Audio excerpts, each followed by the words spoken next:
Mainit din ang pagtatalo sa Kamara kaugnay sa tensyon sa West Philippine Sea. Ang detalye sa agenda report ni Joan Manalo.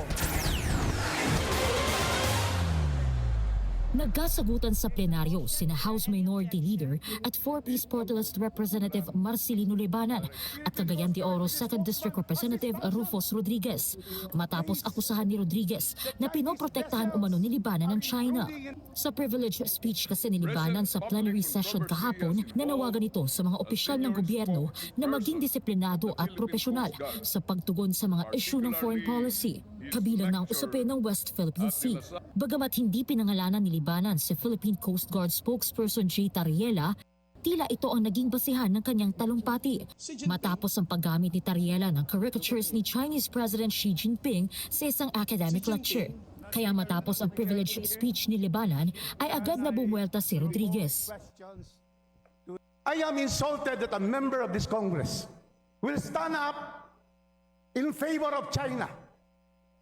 Madam Speaker, Jay Tariela is doing his job as spokesman of the Philippine Coast Guard. Because the very reason why this spokesman has to move and act is because China has been violating the sovereign rights of the Filipino people, the Republic of the Philippines, for so many years. Hindi anya maintindihan ni Rodriguez bakit pinoprotektahan ni Libanan ng China na siya raw punot dulo ng mga panggigipit sa West Philippine Sea. I'd like to ask again, are you still insisting, Minority Leader, that our spokesman of the Philippine Coast Guard has violated the Code of Conduct of Public Officials? Because I would like you to read each one of what you have cited, and I will show that he has complied with all the laws of our country in his heart and mind. Pero paliwanag ni Libanan, hindi pagdepensa sa China o pag-atras sa soberanya ng bansa ang kanyang naging pahayag, kundi isang paalala lamang sa mga opisyal ng gobyerno.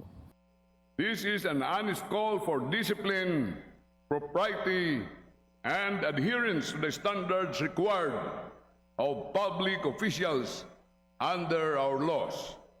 It demands sound judgment, measured language, and awareness of consequences, especially when the words come from those who represent the state.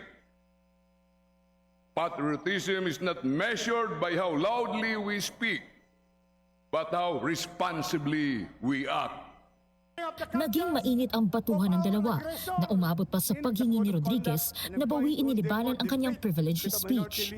Maghahain din anya si Rodriguez ng ethics probe laban kay Libanan kapag hindi nito binawi ang kanyang talumpati. Ako po ay nire-request na mag-withdraw ng aking privilege speech, hindi ko po i-withdraw po yan. Ito po ay aking personal na paniniwala sa mga nangyayari. Pero nanindigan pa rin ang House Minority Leader na walang pagsisingle out sa kanyang talumpati. Para sa agenda, Joan Manalo, Billionaire News Channel. Manatiling nakatutok sa Billionaire News Channel. Sumubaybay sa aming social media accounts at mag-subscribe sa aming YouTube channel para sa mga bago at eksklusibong balita.